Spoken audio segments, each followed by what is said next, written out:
नमस्ते, ओम्स किचनमा हजुरहरूलाई स्वागत छ। आज म हजुरहरूलाई मुलाको अचार थकाली स्टाइलमा बनाएर देखाउने छु। आशा छ हजुरहरूले मन पराइदिनु हुनेछ।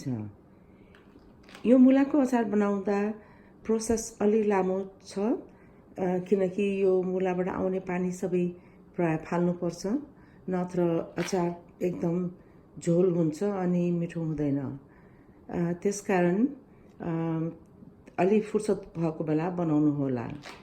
ल चाहिने सामग्रीहरू म देखाउँदैछु हजुरहरूलाई। सर्वप्रथम तिलमा मलाई चाहिँ नि खैरो तिल मनपर्छ, त्यसकारण म प्राय अचारमा खैरो तिल युज गर्छु। खैरो तिल 1 बोल, अनि त्यसपछि बेसार 1 ठुलो चम्चा, अनि रातो खुर्सानी 1 चम्चा, 1 ठुलो चम्चा। त्यसपछि कश्मीरी मिर्च कलरको लागि यो चाहिँ 1 चम्चा।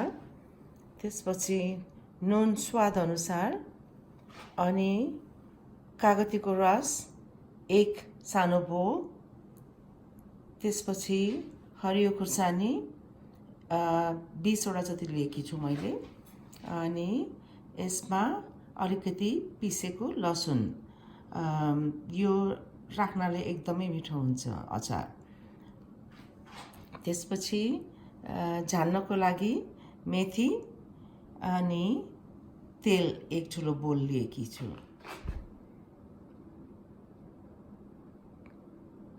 रातो प्याज एउटा काटेर राखेकी छु। यो चाहिँ अप्सनल हो, हजुरहरूलाई मन पर्दैन भने नराख्नु भए पनि हुन्छ, तर मलाई मुलाको अचारमा यो राखेको एकदम मनपर्छ। र मेन त मुला, अहिले मुला 2टा लिएकी छु मैले। मुलालाई सर्वप्रथम राम्रोसँग पखालेर सानो सानो पिसमा काट्नुपर्छ। सर्वप्रथम मुलालाई राम्रोसँग पखाल्ने।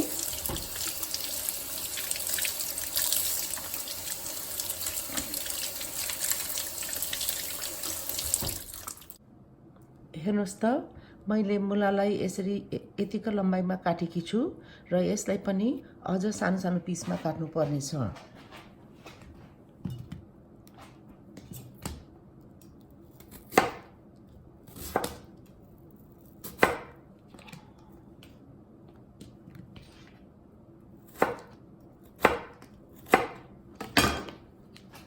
यस्तो शेपमा काट्नु भए हुन्छ हजुरहरूले। यसरी सबै मुला काटेर म यस बोलमा राख्ने छु। हेर्नुहोस् त, मुला अब काटेर तयार भएको छ। यसमा नुन छरेर केही बेर भन्नाले धेरै घन्टासम्म राख्नुपर्ने हुन्छ। यसरी नुन मल्ने, अनि यसबाट पानी आउन दिने र बेला बेलामा यसबाट आएको पानीलाई फाल्नुपर्छ। र अब तिल भुट्नको लागि प्यान तताउने र तिललाई अलिअलि गरेर भुट्ने। जब यो तिल पटपट गर्न थाल्छ, उफ्रिन थाल्छ, अनि त्यसपछि निकालेर सेलाउन दिने, अनि पछि पिसेर राख्ने। यसलाई सेलाएर पछि पिस्नु होला, किनकि मुला पनि धेरै टाइम लाग्छ, 5-6 घन्टा लाग्ने हुनाले त्यतिन्जेलसम्म अरू काम गर्नुहोला र 4-5 घन्टापछि अथवा 5-6 घन्टापछि अचारलाई छानेर म देखाउने छु।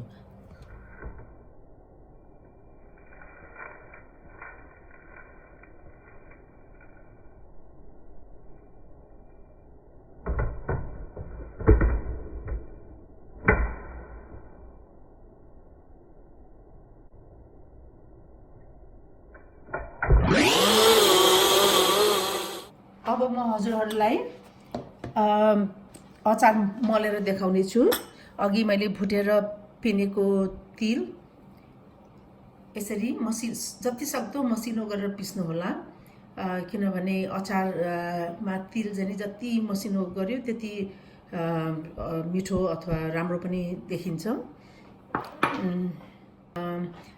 यसको साथै मैले के गरेछु भने यसमा यसमा पानी धेरै हाल्न नमिल्ने हुनाले, किनभने पानी हालेर मसिनो गऱ्यो भने मुलामा धेरै पानी आइन्छ र एकदम झोल अचार हुन्छ, मिठो हुँदैन। त्यसकारण मैले त्यसको लागि यो तिलै हो, तहिना भन्छ, यस्तो पाउँछ कि पाउँदैन नेपालमा, तर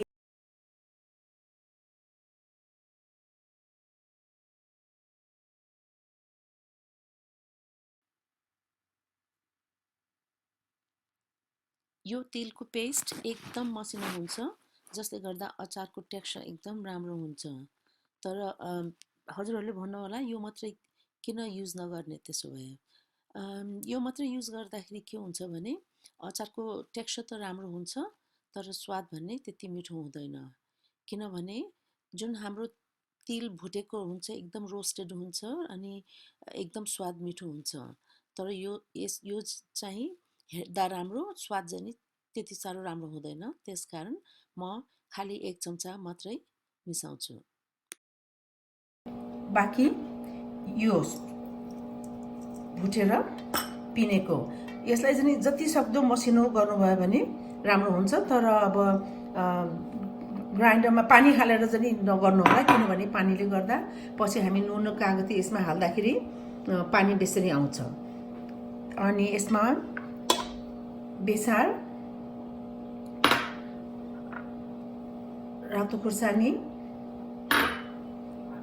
कश्मीरी पाउडर, नुन स्वाद अनुसार,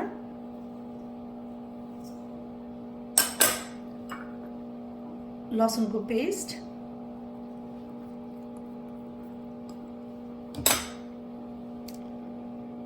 अनि कागतीको रस, यो सबै राखेर सफा हातले मल्नुहोला।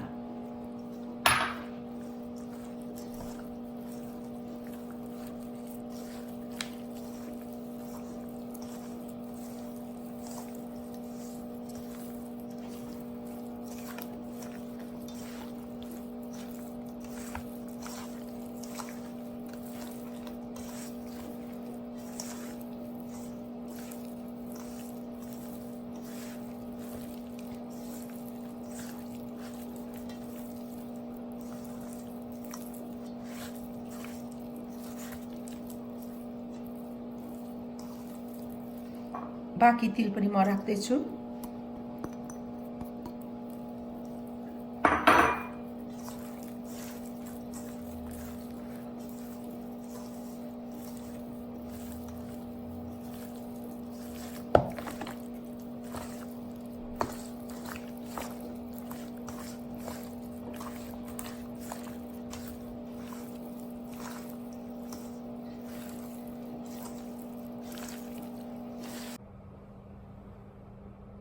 अब यसरी एउटा प्यानमा तेल खराउने, अनि तेल खारेपछि यो मेथी पड्काउनु पर्छ।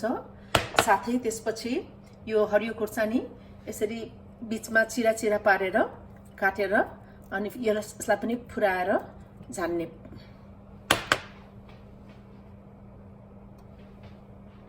म एक्जस्ट फ्यान अन गर्दैछु, अलिकति आवाज आउनेछ, तर धुवा धेरै आउने हुनाले एक्जस्ट फ्यान चलाउनु पर्नेछ।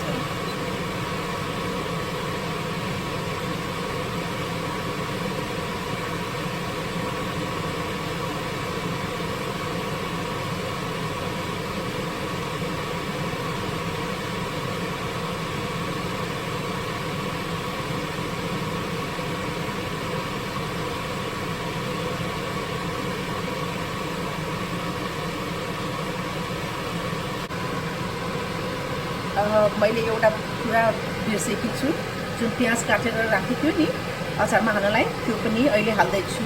केही फरक पर्दैन, अहिले हाल्दामा पनि फेरि मल्न मिल्छ।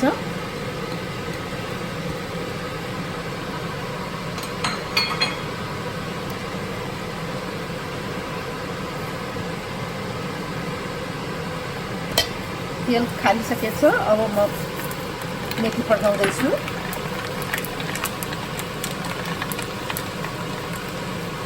उठीको भएपछि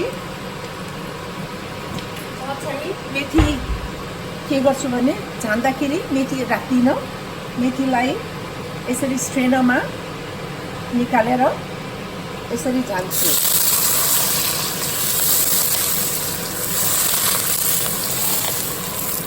यो गर्नुको कारण के हो भने मलाई त्यो मेथी ढाडेर पछि झिँगा जस्तो लाग्छ अनि बास्ना चाहिँ मनपर्ने, तर खाँदाखेरि धेरै झिँगा हो कि जस्तो लाग्ने हुनाले यसरी मैले स्ट्रेनरमा छान्छु।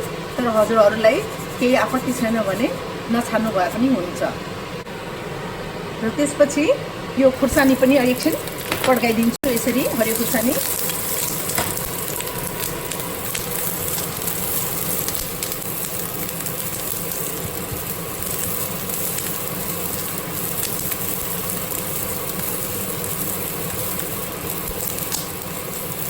यतिको भएपछि स्टोभ अफ गरेर यसरी खिलाइदिने र यसलाई फेरि हातले मल्नु भए पनि हुन्छ या त स्पाटुलाले मल्नु भए हुन्छ।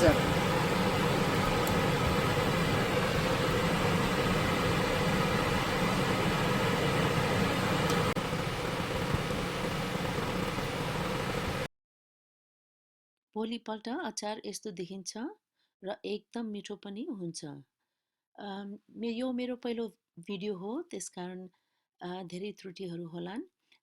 आशा छ यहाँहरूले माफ गरिदिनु हुनेछ र आशा छ कि यो रेसिपी ट्राई गर्नुहुनेछ र मिठो लागेमा लाइक, कमेन्ट र सेयर अनि सब्सक्राइब पनि गरिदिनु हुनेछ। Thank you for watching.